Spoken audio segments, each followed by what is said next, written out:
Quelques propriétés sur la moyenne. Alors, admettons qu'on ait des salaires dans une entreprise et que ces salaires soient augmentés tous de 15 euros.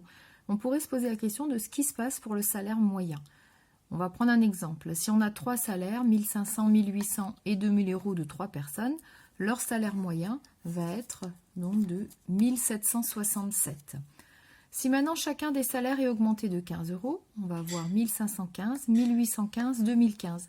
Eh bien, le salaire moyen va également être augmenté de 15 euros. Donc 1767 plus 15, on obtient 1782. Ce qui fait qu'on n'a pas besoin de recalculer la moyenne de ces 3 valeurs, il suffit qu'on prenne le salaire moyen précédent et qu'on lui ajoute 15.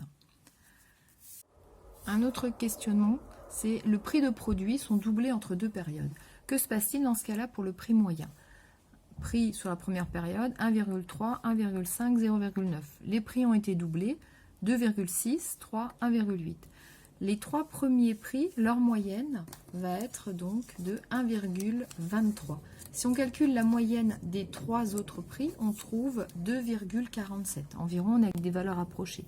Effectivement, ce qui correspond à 1,23 fois 2, on est ici approché, on a une erreur au niveau de l'estimation. Mais donc, on peut dire que si les prix sont doublés, la moyenne va également être doublée.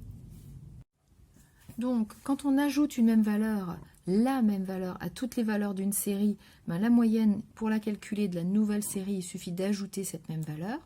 Et quand, idem si on retranche, et quand on multiplie ou qu'on divise toutes les valeurs d'une série par un même nombre, la moyenne va également être divisée ou multipliée par ce même nombre. Alors par exemple, si vous devez calculer la moyenne de 1,4, 1,7, 1,1 de tête. Donc on ajoute les 3 valeurs et on divise par 3. Autre manière de faire, ce qu'on peut faire, c'est créer une nouvelle série auquel on va en fait enlever 1. Donc on a la série 0,4, 0,7 et 0,1. Et on va encore créer une nouvelle série en multipliant par 10. On obtient donc la série 4, 7, 1. Donc là, on a retranché 1. Et ici, pour notre troisième série, on a multiplié par 10. On calcule donc la moyenne de la dernière série, 4, 7 et 1. On a 3 valeurs. On les additionne et on divise par 3. 12 tiers, ce qui nous fait une moyenne de 4 pour la dernière série. Comme on a multiplié par 10 pour obtenir la dernière série, pour revenir à la deuxième série, ben la moyenne, il suffit de diviser par 10. Donc on obtient une moyenne de 0,4.